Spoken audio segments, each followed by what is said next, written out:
High students, ഇന്ന് നമ്മൾ പഠിക്കാൻ പോകുന്നത് 10ാം ക്ലാസ്സിലെ മോഡൽ ക്വസ്റ്റ്യൻ പേപ്പറായ സെറ്റ് ബിയിലെ രണ്ടാമത്തെ പാർട്ടാണ്. അതായത് സെക്ഷൻ ബി. സെക്ഷൻ എ നമ്മൾ കഴിഞ്ഞ വീഡിയോയിൽ ചെയ്തു. സെക്ഷൻ ബിയിലെ 9ാമത്തെ ചോദ്യം, അതായത് ആദ്യത്തെ ചോദ്യം, ക്വസ്റ്റ്യൻ പേപ്പറിലെ 9ാമത്തെ ചോദ്യം ഇതാണ്: in an arithmetic sequence of natural numbers can a single term be an odd number why? അതായത് പദങ്ങളെല്ലാം എണ്ണൽ സംഖ്യയായ ഒരു സമാന്തര ശ്രേണിയിൽ ഒരേ ഒരു പദം മാത്രം ഒറ്റ സംഖ്യ ആകുമോ? എന്തുകൊണ്ട്? അപ്പം നമുക്ക് എക്സാമ്പിൾ എടുത്ത് നോക്കാം. അതായത് ഏത് അരിത്മെറ്റിക് സീക്വൻസിലും ഏത് സമാന്തര ശ്രേണിയിലും പൊതുവ്യത്യാസം നമുക്ക് കണ്ടുപിടിക്കാൻ സാധിക്കും, അല്ലേ? പൊതുവ്യത്യാസം ഇത് നാച്ചുറൽ നമ്പേഴ്സാണ്, അഥവാ എണ്ണൽ സംഖ്യകളായതുകൊണ്ട് പൊതുവ്യത്യാസം ഒന്നുകിൽ ഒറ്റ സംഖ്യ ആയിരിക്കും, ഒറ്റ സംഖ്യ നാച്ചുറൽ നമ്പർ, അല്ലെങ്കിൽ ഈവൻ നമ്പർ ആയിരിക്കും, ഓഡ് അല്ലെങ്കിൽ ഈവൻ ആയിരിക്കും, അല്ലേ? നമുക്ക് രണ്ട് കേസും ഒന്ന് എടുത്തു നോക്കാം. അതായത് കോമൺ ഡിഫറൻസ് അഥവാ പൊതുവ്യത്യാസം ഓഡ് വന്നാൽ എന്ത് വരും എന്ന് നമുക്ക് നോക്കാം.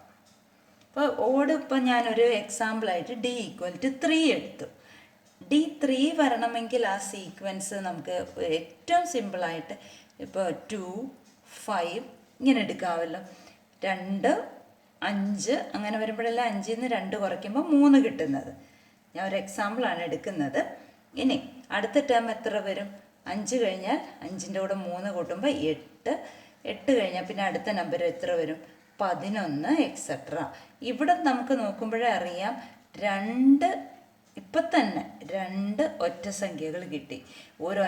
ഒറ്റ സംഖ്യയായിട്ട് വരുമോ എന്നാണ് ചോദിച്ചിരിക്കുന്നത്. ഒരു സിംഗിൾ ടേം ഓഡ് നമ്പർ ആയിട്ട് വരുമോ നോക്കുക. പക്ഷെ ഇവിടെ നമുക്ക് കിട്ടിയോ? ഇല്ല. ഇനി നമുക്ക് കോമൺ ഡിഫറൻസ് ഈവൻ എടുത്ത് നോക്കാം. ഈവൻ എടുക്കുമ്പോൾ ഏറ്റവും സിമ്പിളായിട്ടുള്ള എക്സാമ്പിൾ d = 2 ആണ്. അപ്പോൾ ഇവിടെ d = 3 ഞാൻ എടുത്തു, ഇവിടെ d = 2 എടുത്തു. ഇപ്പം ഒരു എക്സാമ്പിൾ എന്ന് പറയുമ്പോൾ 2, 4, 6, 8, എക്സെട്ര. ഇവിടെ ഏതെങ്കിലും ഒരു ടേം ഓഡായിട്ട് വന്നിട്ടുണ്ടോ? ഒറ്റ സംഖ്യയായിട്ട് വന്നിട്ടുണ്ടോ? ഇല്ല. ഒരെണ്ണമെങ്കിലും വരുമോ എന്നാണ് ചോദിച്ചിരിക്കുന്നത്. അപ്പോൾ ഇവിടെയും ശരിയായില്ലല്ലോ. ഇവിടെ എല്ലാ ടേംസും ഈവനാണ്. കോമൺ ഡിഫറൻസ് ഈവൻ ആയപ്പോൾ ഇനി കോമൺ ഡിഫറൻസ് 2 തന്നെ വരുന്ന വേറൊരു എക്സാമ്പിൾ നമുക്ക് എടുക്കാം. അതായത് 3, 5, 7, 9, എക്സെട്ര ആണല്ലോ. ഇവിടെയും കോമൺ ഡിഫറൻസ് 2 തന്നെയല്ലേ. 5 - 3 2 ആണ്, 7 - 5 2 ആണ്. അപ്പോൾ കോമൺ ഡിഫറൻസ് 2 ആണ്. പക്ഷേ ഇവിടെ എന്താ കിട്ടിയത്? എല്ലാം ഓഡ് നമ്പേഴ്സാണ്. ഇവിടെ എല്ലാം ഈവൻ നമ്പേഴ്സ് വന്നു, ഇവിടെ എല്ലാം ഓഡ് നമ്പേഴ്സ് വന്നു. ഒരു സിംഗിളായിട്ട് ഓഡ് നമ്പർ വന്നിട്ടില്ല. ഇവിടെ നോക്കിയാൽ ഓൾട്ടർനേറ്റ് ഓഡ് നമ്പർ വന്നു. അപ്പോൾ ഇതിൽ നിന്ന് എന്താ മനസ്സിലാക്കുന്നത്? നമുക്ക് ഒരു സിംഗിൾ ടേം ഓഡായിട്ട് വരുന്ന ഒരു arithmetic sequence of natural numbers ഉണ്ടാക്കാൻ സാധിക്കത്തില്ല. അപ്പോൾ ആൻസർ എന്താ? Can a single term be an odd number എന്നാണ്. അപ്പോൾ ആൻസർ എന്താ? നോ, അല്ലേ? ഇനി അടുത്ത ക്വസ്റ്റ്യൻ നോക്കാം. 10ാമത്തെ ക്വസ്റ്റ്യനിൽ എയും ബിയും ഉണ്ട്, ഓർ ക്വസ്റ്റ്യൻസ് ആണ്. അതിൽ ആദ്യം എ ചെയ്യാം. ക്വസ്റ്റ്യൻ ഇതാണ്: the 5th term of an arithmetic sequence is 10 and the 11th term is 30. ഇതിൽ 2 പാർട്ടുണ്ട്. What is the 23rd term of the sequence? ആദ്യത്തെ ചോദ്യം. രണ്ടാമത്തെ ചോദ്യം: calculate the sum of first 27 terms of this sequence. അതായത് ഒരു സമാന്തര ശ്രേണിയുടെ 5ാം പദം 10ഉം 11ാം പദം 30ഉം ആണ്. ഈ ശ്രേണിയുടെ 23ാം പദം കണ്ടുപിടിക്കണം. ഈ ശ്രേണിയുടെ ആദ്യത്തെ 27 പദങ്ങളുടെ തുകയും കാണണം. ഇവിടെ എന്തൊക്കെയാണ് തന്നിരിക്കുന്നത്? 5th ടേം x5 10 ആണ് തന്നിട്ടുണ്ട്, x11 30, അതായത് 11th ടേം 30 ആണ് തന്നിട്ടുണ്ട്, അല്ലേ? നമ്മളോട് ചോദിച്ചിരിക്കുന്ന 23rd ടേമും സം ഓഫ് ദി ഫസ്റ്റ് 27 ടേംസുമാണ് ചോദിച്ചിരിക്കുന്നത്. അപ്പം നമുക്ക് x5, അതായത് 5th ടേമിൽ നിന്ന് 11th ടേം വരെ എത്താൻ എത്ര കോമൺ ഡിഫറൻസ് ആഡ് ചെയ്തു? അതായത് 5th ടേം കഴിഞ്ഞാൽ പിന്നെ 6th ടേമാണ്, പിന്നെ 7th ടേമാണ്, പിന്നെ 8th ടേമാണ്, പിന്നെ 9th, പിന്നെ 10th, അത് കഴിഞ്ഞാണ് 11th ടേമിലേക്ക് വരുന്നത്. അപ്പോൾ എത്ര പ്രാവശ്യം കോമൺ ഡിഫറൻസ് ആഡ് ചെയ്തെന്ന് നോക്കിയാൽ 1, 2, 3, 4, 5, 6 പ്രാവശ്യം കോമൺ ഡിഫറൻസ് ആഡ് ചെയ്തപ്പോഴാണ് 11th ടേം കിട്ടിയത്. അതായത് common difference 6D common difference കണ്ടുപിടിക്കാൻ വേണ്ടി ഇവിടെ 6 പ്രാവശ്യം കോമൺ ഡിഫറൻസ് ആഡ് ചെയ്തപ്പം 11 കിട്ടി, 11th ടേം കിട്ടി. അപ്പോൾ ഈ 6 പ്രാവശ്യം കോമൺ ഡിഫറൻസ് കാണുന്നത് എങ്ങനെയാണ്? 11th ടേമിൽ നിന്ന് 5th ടേം സബ്ട്രാക്ട് ചെയ്താൽ പോരെ. ഇപ്പോൾ 30 - 10 എത്രയാണ്? 20 ആണ് അല്ലേ. ഇനി നമുക്ക് നമ്മളോട് ചോദിച്ചിരിക്കുന്നത് എന്താ? 23rd ടേം ആണ് ചോദിച്ചിരിക്കുന്നത്. ഈ 23rd ടേം എത്തണമെങ്കിൽ, അതായത് x23 എത്തണമെങ്കിൽ ഈ x11ൽ നിന്ന് വീണ്ടും എത്ര പോകണം നോക്കുക. അതായത് 11th ടേം കഴിഞ്ഞാൽ 12th term, 13th term, 14th term, 15th, 16th, 17, 18, 19, 20, 21, 22 കഴിഞ്ഞിട്ടാണ് 23ാമത്തെ പദം വരുന്നത്. അപ്പോൾ എത്ര പ്രാവശ്യം കോമൺ ഡിഫറൻസ് ആഡ് ചെയ്യണം? ഈ 11ാമത്തെ ടേമിൽ നിന്ന് പൊതുവ്യത്യാസം എത്ര പ്രാവശ്യം ആഡ് ചെയ്യണം? 1, 2, 3, 4, 5, 6, 7, 8, 9, 10, 11, 12 പ്രാവശ്യം ഡി ആഡ് ചെയ്യുമ്പോഴാണ് ആരുടെ കൂടെ? 11th ടേമിൻ്റെ കൂടെ ആഡ് ചെയ്യുമ്പോഴാണ് 23rd ടേം കിട്ടുന്നത് അല്ലേ. അതായത് 11th ടേമിൻ്റെ കൂടെ 12 പ്രാവശ്യം ഡി ആഡ് ചെയ്യുമ്പോൾ നമുക്ക് 23rd ടേം കിട്ടും. 11th ടേം എത്രയാണ്? 30 ഞാൻ തന്നിട്ടുണ്ട്. പ്ലസ് 12D, 6D 20 ആണെങ്കിൽ 12D എത്ര? അതിൻ്റെ ഇരട്ടിയല്ലേ, 40 അല്ലേ. അപ്പോൾ എത്ര വന്നു? 70 ആൻസർ കിട്ടിയല്ല. x23 70 ആണ് കിട്ടി. ഇനി നമ്മളോട് ചോദിച്ചിരിക്കുന്ന sum of the first 27 terms, തുകയ്ക്കാണല്ലോ എസ് നമ്മൾ ഇടുന്നത്. അതെങ്ങനെയാണ് കാണുന്നത്? നമുക്ക് 5th ടേം അറിയാം, 23rd ടേം അറിയാം ആണല്ലോ. അപ്പോൾ ഇവിടെ 6D ആഡ് ചെയ്തപ്പോഴാണ് 11th ടേം കിട്ടിയത്. ഇവിടെ 12D ആഡ് ചെയ്തപ്പോഴാണ് 23rd ടേം കിട്ടിയത് ആണല്ലോ. ഇനി S27 കാണാനായിട്ടുള്ള സമവാക്യം എന്താ?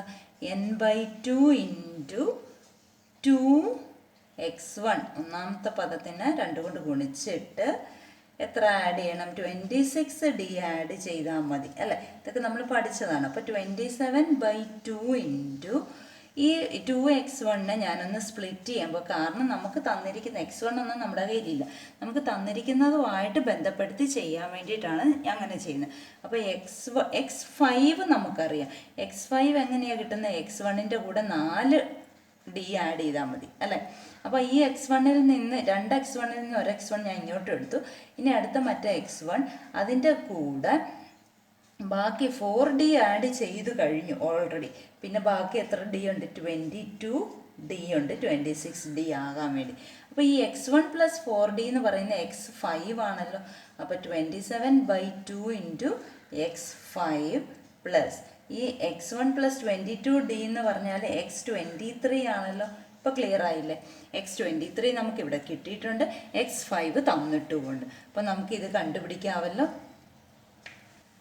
അപ്പോൾ ഈക്വൽ ടു, അതായത് S27 ഈക്വൽ ടു 27/2 × x5 10 ആണ്, പ്ലസ് x23 70 ആണ്. അപ്പോൾ 27/2 × 80 എന്ന് എഴുതാമല്ലോ.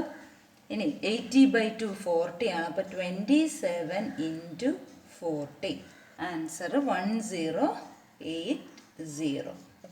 ക്ലിയർ ആയല്ലോ.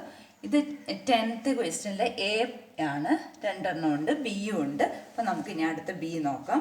ഇനി നമുക്ക് 10ാമത്തെ ബി ചോദ്യം ചെയ്യാം. ചോദ്യം ഇതാണ്: the sum of 7th term and 15th term of an arithmetic sequence is 50. 2 part questions ഉണ്ട്. ഒന്നാമത്തെ part what is the 11th term, രണ്ടാമത്തെ part if the common difference of such an arithmetic sequence is 3, what is the 13th term, what is the sum of the first 25 terms. അതായത് ഒരു സമാന്തര ശ്രേണിയുടെ 7ാം പദത്തിൻ്റെയും 15ാം പദത്തിൻ്റെയും തുക 50 ആണ്. ശ്രേണിയുടെ 11ാം പദം കാണണം. ഇത്തരം ഒരു ശ്രേണിയുടെ പൊതുവ്യത്യാസം 3 ആണെങ്കിൽ 13ാമത്തെ പദം എന്താണ്? ആദ്യത്തെ 25 പദങ്ങളുടെ തുക എത്രയാണ്? ഇവിടെ പറഞ്ഞിരിക്കുന്ന sum of the 7th term and 15th term ആണ് 50 തന്നിരിക്കുന്നത്. അപ്പോൾ 7th ടേമിനെ നമുക്ക് എങ്ങനെ എഴുതാം? x7 7ാം പദം, 15th ടേം അതായത് 15ാമത്തെ പദം x15. ഇത് രണ്ടും കൂടെ കൂട്ടുമ്പോൾ 50 തന്നിട്ടുണ്ട്. ഇവിടെ ആദ്യം ചോദിച്ചിരിക്കുന്ന what is the 11th term എന്ന് അല്ലേ. 11th ടേം കണ്ടുപിടിക്കണം. അപ്പോൾ x7 + x15 എന്ന് പറഞ്ഞാൽ 50 ആണ് തന്നിട്ടുണ്ട്. നമുക്ക് അതിനിടയ്ക്കുള്ള ടേംസും കൂടെ ഒന്ന് എഴുതി നോക്കാം. അതായത് x7, x8, x9, x10, x11, x12, x13, x14, x15. ഈ ആദ്യത്തതും ലാസ്റ്റത്തതും കൂടെ കൂട്ടുമ്പോൾ ഉള്ളതാണല്ലോ 50 അല്ലേ. അത് തന്നെയാണല്ലോ x8ഉം x14ഉം കൂടെ കൂട്ടുമ്പോൾ, അത് തന്നെയാണല്ലോ x9ഉം x13ഉം കൂടെ കൂട്ടുമ്പോൾ, അത് തന്നെയാണല്ലോ x10ഉം x12ഉം കൂടെ കൂട്ടുമ്പോൾ. അപ്പോൾ x11 കണ്ടുപിടിക്കാൻ വേണ്ടിയിട്ട് എന്താ ചെയ്യേണ്ടത്? ഈ തന്നിരിക്കുന്ന സമ്മിൻ്റെ പകുതിയാണ് 50യുടെ പകുതിയാണ്. 50/2 എത്രയാണ്? 25 അല്ലേ. ഇത് സിംഗിളായിട്ട് നിൽക്കുകയാണ്. ഇനി x13 ചോദിച്ചിട്ടുണ്ട് അല്ലേ. If d = 3 what is the 13th term? അതാണ് രണ്ടാമത്തെ ചോദ്യം. ഇത് ഫസ്റ്റ് വൺ. രണ്ടാമത്തത് x13 ആണ് ചോദിച്ചിരിക്കുന്നത്. നമുക്ക് x11 മാത്രമേ ഉള്ളൂ. അപ്പോൾ x11ൻ്റെ കൂടെ എത്ര d ആഡ് ചെയ്യണം? 2d ആഡ് ചെയ്യുമ്പോഴാണ് x13 കിട്ടുന്നത് അല്ലേ. x11ൻ്റെ കൂടെ ഒരു പ്രാവശ്യം d ആഡ് ചെയ്യുമ്പോൾ x12 ആവും, രണ്ട് പ്രാവശ്യം d ആഡ് ചെയ്യുമ്പോൾ x13 ആവും അല്ലേ. ഇനി x11 25 ആണ് നമുക്ക് കിട്ടി. 2 times d ഇവിടെ തന്നിട്ടുണ്ട്, d3 ആണ് തന്നിട്ടുണ്ട്. അപ്പോൾ 25 + 2 3s are 6. അപ്പോൾ 31 എന്ന ആൻസർ കിട്ടിയല്ലോ. ഇനി നമ്മളോട് ചോദിച്ചിരിക്കുന്നത് S25. What is the sum of the first 25 terms? S25 ആണ് ചോദിച്ചിരിക്കുന്നത്. S25 കാണാൻ വേണ്ടിയിട്ട് എന്താ? നമ്പർ ഓഫ് ടേംസിനെ മിഡിൽ ടേം കൊണ്ട് മൾട്ടിപ്ലൈ ചെയ്താൽ പോരെ അല്ലേ. അപ്പോൾ ഇവിടെ നമ്പർ ഓഫ് ടേംസ് S25 എന്ന് പറയുമ്പോൾ നമ്പർ ഓഫ് ടേംസ് എത്രയാണ്? 25 ആണ്. മിഡിൽ ടേം ആര് വരും? 25 പദങ്ങളിൽ മിഡിൽ ടേം ആയിട്ട് വരുന്നത് 13ാമത്തെ പദമാണ്. അപ്പോൾ x13 നമുക്കിവിടെ കിട്ടി, 31 ആണ് കിട്ടി അല്ലേ. അപ്പോൾ 25 × 31 ചെയ്താൽ പോരെ, = 775 എന്ന് കിട്ടും. അപ്പോൾ രണ്ട് ചോദ്യങ്ങൾ, എ പാർട്ടും ബി പാർട്ടും മനസ്സിലായല്ലോ. ഇനി നമുക്ക് 11ാമത്തെ ചോദ്യം ചെയ്യാം. 11ാമത്തേലും എയും ബിയും ഉണ്ട്, ഓർ ക്വസ്റ്റ്യൻ ആണ്. അതിലാദ്യം എ ചെയ്യാം. ചോദ്യം ഇതാണ്: a person is asked to say a 2-digit number which is a multiple of 3. What is a probability that it is an odd number? രണ്ടാമത്തെ what is a probability that it is a multiple of 6? മൂന്നാമത്തെ what is a probability that it is a multiple of 9? അതായത് ഒരാളോട് 3ന്റെ ഗുണിതമായ ഒരു രണ്ടക്ക സംഖ്യ പറയാൻ ആവശ്യപ്പെടുകയാണ്. ഈ സംഖ്യ ഒറ്റ സംഖ്യ ആകാനുള്ള സാധ്യത എന്താണ്? ഈ സംഖ്യ 6ന്റെ ഗുണിതമാകാനുള്ള സാധ്യത എത്രയാണ്? ഈ സംഖ്യ 9ന്റെ ഗുണിതമാകാനുള്ള സാധ്യത എത്രയാണ്? ഇവിടെ പറഞ്ഞിരിക്കുന്നത് a person is asked to say a 2-digit number which is a multiple of 3. അപ്പോൾ രണ്ടക്ക സംഖ്യ 3ന്റെ ഗുണിതമായിട്ട് വരികയും ചെയ്യണം. അങ്ങനെയാണെങ്കിൽ probability that it is an odd നമ്പറാണ് ചോദിച്ചിരിക്കുന്നത്. അപ്പോൾ രണ്ടക്ക സംഖ്യ നമുക്കറിയാം, തുടങ്ങുന്നത് 10 ആണ്, തീരുന്നത് 99 ആണ്. പിന്നെ പക്ഷേ മൾട്ടിപ്പിൾ ഓഫ് 3 ആയിരിക്കണം. അപ്പോൾ 10 മൾട്ടിപ്പിൾ ഓഫ് 3 അല്ല, തൊട്ടടുത്ത നമ്പർ 11 മൾട്ടിപ്പിൾ ഓഫ് 3 അല്ല, 3ന്റെ ഗുണിതം അല്ല, പക്ഷെ 12 3ന്റെ ഗുണിതമാണ്. അപ്പോൾ 3ന്റെ ഗുണിതമായിട്ട് വരുന്നതാകുമ്പോൾ ഇതൊരു അരിത്മെറ്റിക് സീക്വൻസ് ആണ് അല്ലേ. 12 കഴിഞ്ഞാൽ പിന്നെ 15, പിന്നെ വരുന്ന 18, പിന്നെ 21, അങ്ങനെ അങ്ങ് പോകും. അവസാനത്തെ നമ്പറായ 99ഉം മൾട്ടിപ്പിൾ ഓഫ് 3 ആണ് അല്ലേ. 99 വരും.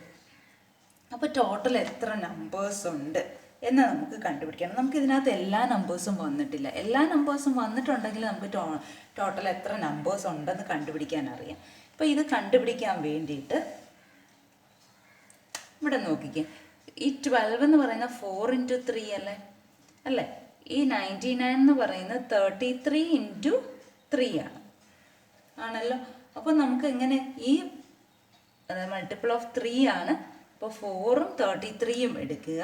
ടോട്ടൽ നമ്പർ കണ്ടുപിടിക്കാൻ വേണ്ടിയിട്ട് ആ 33യിൽ നിന്ന് 4 സബ്ട്രാക്റ്റ് ചെയ്തിട്ട് അപ്പോൾ എത്ര വന്നു? 29 വന്നു. അതിൻ്റെ കൂടെ 1 ആഡ് ചെയ്യുക. അപ്പോൾ ടോട്ടൽ നമ്പർ എത്ര ഉണ്ട്? 30. മൾട്ടിപ്പിൾ ഓഫ് 3 ആയിട്ട് വരുന്ന രണ്ടക്ക സംഖ്യകൾ 30 എണ്ണം ഉണ്ട്. അപ്പോൾ ടോട്ടൽ 30 എണ്ണം ഉള്ളതിൽ ഒന്നാമത്തെ ചോദ്യം എന്താണ്? It is an odd number. Odd number കിട്ടാനുള്ള സാധ്യത, ഒറ്റ സംഖ്യ കിട്ടാനുള്ള സാധ്യത, probability of getting an odd number. അപ്പോൾ ഇവിടെ ഒറ്റ സംഖ്യകൾ ഏതൊക്കെയുണ്ട്? ഇതിനകത്ത് നോക്കിയാൽ അറിയാം, ഒന്നിടവിട്ടുള്ളതെല്ലാം ഒറ്റ സംഖ്യ, ഒന്നിടവിട്ടുള്ളത് ഇരട്ട സംഖ്യ. അപ്പോൾ എത്ര എണ്ണം ഉണ്ട്? ആകെ 30 എണ്ണം ഉള്ളതിൽ 15 എണ്ണം ഓടും, 15 എണ്ണം ഈവനുമാണ്. അപ്പം പ്രോബബിലിറ്റി അഥവാ സാധ്യത 1/2 ആണല്ലോ അല്ലേ? ഇനി ഈവൻ ചോദിച്ചാലും ഇത് തന്നെയാണ് ആൻസർ. പക്ഷെ രണ്ടാമത് ഇവിടെ ചോദിച്ചിരിക്കുന്നത് മൾട്ടിപ്പിൾ ഓഫ് 6 ആകാനുള്ള സാധ്യത. Probability of getting A multiple of 6. Multiple of 6 വരുന്നത് ഏതൊക്കെ നമ്പേഴ്സ് ഉണ്ടെന്ന് നമുക്കൊന്ന് നോക്കാം. ഫസ്റ്റ് നമ്പർ തന്നെ 12 തന്നെ മൾട്ടിപ്പിൾ ഓഫ് 6 ആണ്.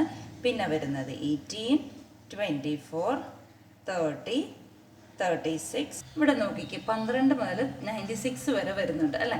എത്ര എണ്ണം ഉണ്ട്? 2, 4, 6, 8, 10, 12, 14, 15 എണ്ണം ഉണ്ട്. അപ്പോൾ പ്രോബബിലിറ്റി എന്ത് വന്നു? 15/30 തന്നെ വന്നു, അതായത് 1/2 തന്നെ വന്നു. ഇനി മൂന്നാമത് നമ്മളോട് ചോദിച്ചിരിക്കുന്ന മൾട്ടിപ്പിൾ ഓഫ് 9 കിട്ടണം. അപ്പോൾ മൾട്ടിപ്പിൾ ഓഫ് 9 കിട്ടാനുള്ള ഏതൊക്കെ നമ്പേഴ്സ് വരുന്നുണ്ടെന്ന് നോക്കണം അല്ലേ? മൾട്ടിപ്പിൾ ഓഫ് 9 വരണമെങ്കിൽ probability of getting the multiple of 9. ഇവിടെ മൾട്ടിപ്പിൾ ഓഫ് 9 ആയിട്ട് വരുന്ന ഏതൊക്കെ നമ്പേഴ്സ് ഉണ്ട്? 18 ഉണ്ട്, 27 ഉണ്ട്, 36 ഉണ്ട്, 45 ഉണ്ട്. ഇത്രയും നമ്പേഴ്സ് ഉണ്ടല്ലോ. അപ്പോൾ എത്ര എണ്ണം ഉണ്ടെന്ന് എണ്ണി നോക്കിക്ക്. 10 എണ്ണം ഉണ്ട്. 10/30 അഥവാ 1/3 എന്ന് ആൻസർ കിട്ടിയല്ലോ. അപ്പോൾ എല്ലാം മനസ്സിലായല്ലോ. ഫസ്റ്റ്, സെക്കൻഡ്, തേർഡ് പാർട്ട് മനസ്സിലായല്ലോ. ഇനി 11th ക്വസ്റ്റ്യനിലെ ബി നമുക്ക് നോക്കാം. ഇനി നമുക്ക് 11ന്റെ ബി ചോദ്യം ചെയ്യാം. ചോദ്യം ഇതാണ്: each of 2 boxes contains slips of paper with numbers 1 to 10 written on them. If one slip is taken from each box, what is the probability that the product of the numbers is a prime number? രണ്ടാമത്തെ പാട്ട്, what is the probability that the product of the numbers is a power of 2? അതായത് 2 പെട്ടികളിൽ ഓരോന്നിനും 1 മുതൽ 10 വരെയുള്ള എണ്ണൽ സംഖ്യകൾ എഴുതിയ 10 കടലാസ് കഷ്ണങ്ങൾ വീതമുണ്ട്. ഇതിൽ നിന്നും ഓരോ കടലാസ് കഷ്ണങ്ങൾ വീതം എടുത്താൽ അവയുടെ ഗുണനഫലം അഭാജ്യ സംഖ്യ ആവാനുള്ള സാധ്യത എത്രയാണ്? രണ്ടാമത്തെ, അവയുടെ ഗുണനഫലം 2ന്റെ കൃതിയാകാനുള്ള സാധ്യത എത്രയാണ്? ഇവിടെ 2 ബോക്സ് ആണുള്ളത് അല്ലേ? 1 മുതൽ 10 വരെ. ഇപ്പോൾ ടോട്ടൽ ആദ്യത്തെ ബോക്സിൽ 10 എണ്ണം ഉണ്ട്, രണ്ടാമത്തെ ബോക്സിലും 10 എണ്ണം ഉണ്ട് ആണല്ലോ. ഇവിടെ നമ്മളോട് ആദ്യം ചോദിച്ചിരിക്കുന്ന what is the probability that the product of the number is a prime number. Product prime number ആകണം, ഗുണനഫലം. അപ്പോൾ നമുക്ക് അതിന് പോസിബിൾ ആയിട്ടുള്ള പെയേഴ്സ് ഏതൊക്കെയാണെന്ന് നമുക്കൊന്ന് നോക്കാം അല്ലേ? ഇപ്പോൾ പോസിബിൾ പെയേഴ്സ് വരാൻ സാധ്യതയുള്ള ജോഡികളെയാണ് നമ്മൾ ആദ്യം എഴുതുന്നത്.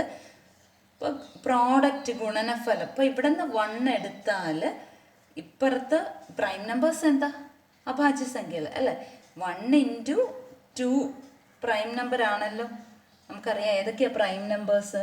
2 ഉണ്ട്, 3 ഉണ്ട്, 5 ഉണ്ട്, 7 ഉണ്ട്. നമുക്കിവിടെ പ്രോഡക്റ്റ് 10 10s are 100 വരെ വരും അല്ലേ? അപ്പോൾ അതിനിടയ്ക്കുള്ള പ്രൈം നമ്പേഴ്സ് എല്ലാം വേണം. പ്രോഡക്റ്റ് ആണല്ലോ. 7 കഴിഞ്ഞാൽ 11, 13, 17 അങ്ങനെ പോകും. അപ്പം 1ഉം 2ഉം ആദ്യത്തെ ബോക്സിൽ നിന്ന് 1ഉം രണ്ടാമത്തെ ബോക്സിൽ നിന്ന് 2 എടുക്കുമ്പോൾ എന്തായി? പ്രൈം നമ്പറായി പ്രോഡക്റ്റ്. ഇത് നേരെ തിരിച്ചും വരാമല്ലോ. അപ്പോൾ 2 ആദ്യത്തെ ബോക്സിൽ 2ഉം രണ്ടാമത്തെ ബോക്സിൽ 1 എടുക്കുമ്പോഴും അവിടെ പ്രൈം നമ്പറാണ്. പിന്നെ 1ഉം 3ഉം വരാമല്ലോ. അതിപ്പോൾ 3ഉം 1ഉം വരാമല്ലോ. പിന്നെ 1ഉം 5ഉം വരാമല്ലോ. അതേപോലെ 5ഉം 1ഉം വരാം, 1ഉം 7ഉം വരാം, 7ഉം 1ഉം വരാം. പക്ഷേ ഇവിടെ നമുക്ക് ഇതിൽ കൂടുതൽ നമ്പേഴ്സിൻ്റെ ആവശ്യമുണ്ടോ? കാരണം മാക്സിമം 10 വരെ ഉള്ളൂ. 7 കഴിഞ്ഞാൽ 8 എടുക്കാം, 9 എടുക്കാം. അത് രണ്ടും പ്രോഡക്റ്റ് എന്താ? പ്രൈം അല്ല. 10ഉം എടുക്കാം, അതും പ്രൈം അല്ല. അപ്പോൾ നമുക്ക് അത്രയും മാത്രം നോക്കിയാൽ മതിയല്ലോ. പ്രൈം നമ്പേഴ്സ് ഇഷ്ടം പോലെ ഉണ്ട്. അപ്പോൾ നമുക്കിവിടെ എത്ര നമ്പേഴ്സ് വന്നിട്ടുണ്ട്? 8 എണ്ണം. അപ്പോൾ probability of getting the product as prime, product prime കിട്ടാനുള്ള സാധ്യത എന്ന് പറയുന്ന ആകെ 8 പോസിബിൾ പെയേഴ്സേ ഉള്ളൂ. ആകെ എത്ര എണ്ണം? ആദ്യത്തെ ബോക്സിൽ 10, രണ്ടാമത്തെ ബോക്സിലും 10, 10 × 10 അല്ലേ? 10 tens are 100 അല്ലേ, അപ്പോൾ 8/100 അതായത് എത്ര വരും? 2/25 നമുക്ക് വെട്ടിച്ചെറുതാക്കി എഴുതാം. ഇനി രണ്ടാമത് ചോദിച്ചിരിക്കുന്നത് എന്താ? What is the probability that the product of the numbers is A power of 2. അപ്പോൾ പവർ ഓഫ് 2 അവിടെയും നമുക്ക് പ്രോഡക്റ്റ് ആണ്. അപ്പോൾ 10 × 10 100 വരെ വരാം ആണല്ലോ. അപ്പോൾ പവർ ഓഫ് 2 എന്ന് പറയുന്നത് 2⁻1, 2 സ്ക്വയർ, 2 ക്യൂബ്, ഇതാണല്ലോ പവർ ഓഫ് 2. 2⁻4, 2⁻5, 2⁻6 ഇങ്ങനെ പോകുമല്ലോ. ഈ 2⁻1 എത്രയാണ്? 2 തന്നെ. 2 സ്ക്വയർ 4, 2 ക്യൂബ് 8, 2⁻4 16, 2⁻5 32, 2⁻6 64. ഇങ്ങനെ പവറായിട്ട് വരുന്ന നമ്പേഴ്സ് ഏതൊക്കെ പറ്റും എന്നാണ് നമുക്ക് നോക്കേണ്ടത്. അപ്പോൾ പവർ 2 വരാനുള്ള കേസ് നോക്കാം. അല്ല, അപ്പോൾ പ്രോഡക്റ്റ് 2 വരാനുള്ള കേസ് നോക്കണം. പ്രോഡക്റ്റ് 4 വരാനുള്ളത്, പ്രോഡക്റ്റ് 8 വരാനുള്ളത്, ഇതാണല്ലോ ഈ നമ്പേഴ്സ് ആണല്ലോ 2ൻ്റെ പവറായിട്ട് വരുന്നത്. അപ്പോൾ പ്രോഡക്റ്റ് 2 വരുന്ന നമ്പേഴ്സ് ഏതൊക്കെ വരും? 1ഉം 2ഉം വരാം, അല്ലെങ്കിൽ 2ഉം 1ഉം വരാം. ഇനി പ്രോഡക്റ്റ് 4 വരുന്ന കേസ് നോക്കിയാൽ 1ഉം 4ഉം വരാം, 2ഉം 1 കഴിഞ്ഞാൽ 2 നോക്കുക, 2ഉം 2ഉം വരാം, പിന്നെ 3 വരികയില്ല, 4ഉം 1ഉം വരാം. പ്രോഡക്റ്റ് 8 വരുന്ന കേസുകൾ ഏതൊക്കെയുണ്ട്? 1ഉം 8ഉം വരാം. ഇവിടെ നിന്ന് 8 എടുക്കാം, 10 വരെ ഉണ്ട് നമ്മുടെ കയ്യിൽ. പിന്നെ എത്ര? 1 കഴിഞ്ഞാൽ 2 വന്നാൽ 2ഉം 4ഉം വരാം. 2 കഴിഞ്ഞ് 3 നോക്കാം, ഉണ്ടോ? ഇല്ല. 3 കഴിഞ്ഞ് 4 ഉണ്ട്, അപ്പോൾ 4 × 2 ആണ് 8. പിന്നെ 8 × 1 അല്ലേ? ആദ്യം എഴുതുന്ന നമ്പർ ആദ്യത്തെ ബോക്സിൽ നിന്നും, രണ്ടാമത് എഴുതുന്ന നമ്പർ രണ്ടാമത്തെ ബോക്സിൽ നിന്നും അല്ലേ. ഇനി പ്രോഡക്റ്റ് 16 വരുന്നത്, 16 വരുന്നത് ഏതൊക്കെയുണ്ട്? 1 × 16 നമുക്കറിയാം 16 ആണ്, പക്ഷെ രണ്ടാമത്തെ ബോക്സിൽ 16 ഉണ്ടോ? ഇല്ല. അപ്പോൾ നമുക്ക് എവിടെ നിന്നേ തുടങ്ങാൻ പറ്റത്തുള്ളൂ? 2 എന്നാൽ തുടങ്ങാൻ പറ്റത്തുള്ളൂ. 2 × 8 ആണ് 16 അല്ലേ. പിന്നെ 4 × 4 16 ആണ്. ഇനി ഇതിനെല്ലാം 2 തിരിച്ചിട്ടാൽ പോരെ. 8 × 2, 4ഉം 4ഉം തന്നെ തിരിച്ചിടുമ്പോൾ വീണ്ടും 4 തന്നെ വരും, അപ്പോൾ അത് എഴുതുകയില്ല. ഇനി 16 കഴിഞ്ഞ് ഏതാ ഉള്ളത്? 32 ആണ്. പ്രോഡക്റ്റ് 32 വരണമെങ്കിൽ ഏതൊക്കെ വരാൻ പറ്റത്തുള്ളൂ? 4ൽ സ്റ്റാർട്ട് ചെയ്യാൻ പറ്റത്തുള്ളൂ. 1 എടുത്താൽ 32 ഇവിടെ ഇല്ല, 2 എടുത്താൽ 16 ഇവിടെ ഇല്ല, 3ക്ക് ഭാഗത്തില്ല, പിന്നെ 4 ഉള്ളൂ. 4 8s are 32. പിന്നെ 4 കഴിഞ്ഞാൽ പിന്നെ എന്താ? 8 വരാം അല്ലേ. ആദ്യത്തെ ബോക്സിൽ നിന്ന് 8 വരാം, 4 വരാം, അതല്ലേ ഉള്ളൂ. ഇനി നമുക്ക് അടുത്ത നമ്പർ എന്താ? 64. 64 വരണമെങ്കിൽ 8 ഈ ഒരൊറ്റ ഓപ്ഷൻ അല്ലേ ഉള്ളൂ. അപ്പോൾ ആകെ എത്ര ഉണ്ട്? ഇനി 64 കഴിഞ്ഞുള്ള നമ്പർ നമ്മൾ നോക്കണം? വേണ്ട, അതിൻ്റെ ആവശ്യമില്ല. കാരണം ആദ്യത്തെ ബോക്സിൽ 10 വരെ ഉള്ളൂ, 8ആയി, 9ൽ വരികയല്ല, 2ൻ്റെ പവർ വരികയല്ല അല്ലേ. പിന്നെ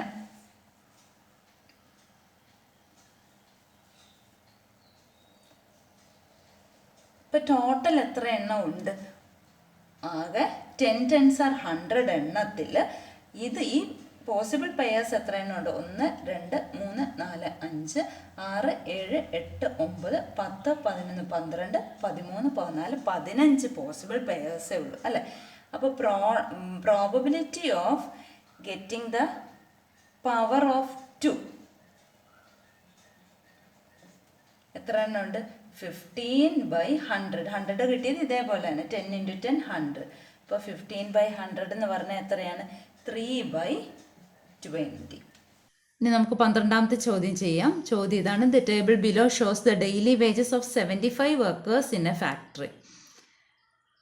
ഇവിടെ 3 ക്വസ്റ്റ്യൻ ഉണ്ട്, ടേബിളിൽ തന്നിട്ടുണ്ട്. If the workers are arranged according to their wages, what in the wage of the person whose position is taken as the median. രണ്ടാമത്തെ which is the median class. മൂന്നാമത്തെ calculate the median daily wage. അതായത് ഒരു തൊഴിൽശാലയിലെ 75 ജോലിക്കാരുടെ ദിവസവേതനം പട്ടികയിൽ കൊടുത്തിട്ടുണ്ട്. ഒന്നാമത്തെ ദിവസവേതനത്തിൻ്റെ അടിസ്ഥാനത്തിൽ ജോലിക്കാരെ ക്രമീകരിച്ചാൽ എത്രാമത്തെ ആളുടെ വരുമാനമാണ് മധ്യമ വേതനമായി എടുക്കുന്നത്? രണ്ടാമത്തെ മധ്യമ വിഭാഗം ഏതാണ്? മൂന്നാമത്തെ മധ്യമമായ വേതനം കണക്കാക്കുക. ഇവിടെ ക്വസ്റ്റ്യനിൽ തന്നിരിക്കുന്ന ഡെയിലി വേജും നമ്പർ ഓഫ് വർക്കേഴ്സും ആണ്. അപ്പോൾ മീഡിയം കണ്ടുപിടിക്കാനുണ്ട്. അപ്പോൾ അതിന് വേണ്ടിയിട്ട് നമ്മൾ എന്താ ചെയ്യുന്നത്? ക്യുമുലേറ്റീവ് ഫ്രീക്വൻസി കാണണം അല്ലേ. ക്യുമുലേറ്റീവ് ഫ്രീക്വൻസി കാണാൻ വേണ്ടിയിട്ട് ഞാൻ ഇവിടെ തന്നെ എഴുതുകയാണ്. അതായത് ആദ്യം 10, പിന്നെ 10ൻ്റെ കൂടെ 22 ആഡ് ചെയ്യുമ്പോൾ 32, 32ൻ്റെ കൂടെ 20 ആഡ് ചെയ്യുമ്പോൾ 52, 52ൻ്റെ ആഡ് ചെയ്യുമ്പോൾ 67, 67ൻ്റെ കൂടെ 8 ആഡ് ചെയ്യുമ്പോൾ 75. അപ്പോൾ ടോട്ടൽ എത്രയാണ്? 75 വർക്കേഴ്സ് ഉണ്ട്. 75 എന്താണ്?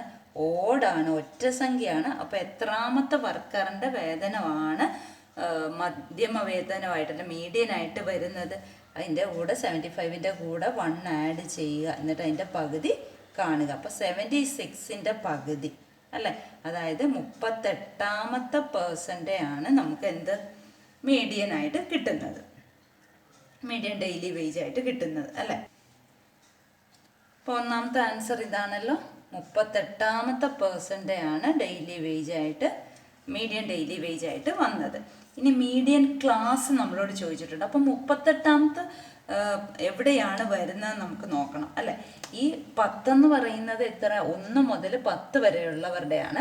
32 എന്ന് പറയുമ്പോൾ 11ാമത്തെ ആൾ തൊട്ട് 32ാമത്തെ ആൾ വരെ. ഈ 52 എന്ന് പറയുമ്പോൾ 32 കഴിഞ്ഞാൽ 33 തൊട്ട് 52 വരെ. ഇതിനിടയിലാണല്ലോ ഈ 38 വരുന്നത്. അപ്പം മീഡിയൻ ക്ലാസ് ഈ 3ാമത്തെ ക്ലാസ്സായ 700 മുതൽ 800 വരെ എന്നുള്ളതല്ലേ മീഡിയൻ ക്ലാസ്. ഇപ്പം രണ്ടാമത്തെ ആൻസർ അതല്ലേ. ഇപ്പം median class equal to 700 to 800 എന്ന് ആൻസർ എഴുതാമല്ലോ. ഇനി മൂന്നാമത്തെ ക്വസ്റ്റ്യൻ എന്താണ്? മീഡിയൻ കണ്ടുപിടിക്കണം അല്ലേ. 700 മുതൽ 800 വരെ 20 പേരാണ്, 20 വർക്കേഴ്സാണുള്ളത് അല്ലേ. അപ്പം നമുക്ക് നിർത്തി എഴുതാം, അല്ലെങ്കിൽ നമുക്ക് അരിത്മെറ്റിക് സീക്വൻസ് വെച്ചിട്ടും ചെയ്യാം. അപ്പോൾ 700 മുതൽ 800 വരെ 20 ആക്കി ഡിവൈഡ് ചെയ്യുമ്പോൾ എങ്ങനെ വരും? 700, പിന്നെ 705, 710, 715 അങ്ങനെയാണല്ലോ പോകുന്നത് അല്ലേ. അപ്പം നമ്മൾ അരിത്മെറ്റിക് സീക്വൻസ്, അതായത് 700 മുതൽ 705ൻ്റെ ഇടയ്ക്കായിരിക്കും ആരിയ്ക്കുന്നത്? 33ാമത്തെ ആളിരിക്കുന്നത്. അപ്പോൾ ഇവിടെയാണ് 33ാമത്തെ ആളുടേത് വരുന്നത്. 705ൻ്റെയും 710ൻ്റെ ഇടയ്ക്കാണ് 34ാമത്തെ ആൾ വരുന്നത്. ഇതിൻ്റെ ഇടയ്ക്കാണ് 35ാമത്തെ വരുന്നത്. അങ്ങനെ നമുക്ക് എഴുതി 38ാമത്തെ കണ്ടുപിടിക്കാം.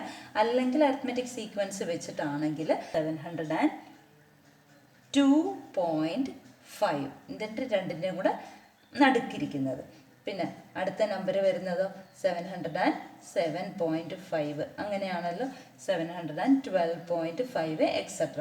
ഇവിടെ കോമൺ ഡിഫറൻസ് നമുക്കറിയാം അല്ലെ, 5 ആണെന്ന് അറിയാമല്ലോ. കോമൺ ഡിഫറൻസ് പൊതുവ്യത്യാസം 5 ആണ്. ഇനി എത്രാമത്തെ ആൾ? 38th person. ആദ്യത്തെ ആൾ ആരാ? 33. അപ്പോൾ 33, 34, 35, 36, 37, 38. അതായത് 6ാമത്തെ ആളെ അല്ലേ കണ്ടുപിടിക്കേണ്ടത്. 6ാമത്തെ ആളെ കണ്ടുപിടിക്കാൻ വേണ്ടി ഒന്നാമത്തെ ഇതിൻ്റെ കൂടെ എത്ര ഡി ആഡ് ചെയ്യണം? 5D ആഡ് ചെയ്യണം. അതായത് മീഡിയൻ ഈക്വൽ ടു 702.5ൻ്റെ കൂടെ 5D ആഡ് ചെയ്യുക. അതായത് 702.5 പ്ലസ് 5 × 5. ഡിയും 5 തന്നെയാണല്ലോ. 707.5ൽ നിന്ന് 702.5 സബ്ട്രാക്ട് ചെയ്യുമ്പോൾ അപ്പോൾ 5 5s are 25, 25 ഇതിൻ്റെ കൂടെ ആഡ് ചെയ്യുമ്പോൾ 727.5 എന്ന് കിട്ടും. അപ്പം മീഡിയൻ ഡെയിലി വേജ് എന്ന് പറയുന്നത് 727.5 റുപ്പീസാണ്. ക്ലിയർ ആയല്ലോ. അപ്പോൾ എല്ലാ ചോദ്യങ്ങളും എഴുതി പഠിക്കുക. ഇനി നമുക്ക് അടുത്ത പാർട്ടിൽ സെക്ഷൻ C ചെയ്യാം.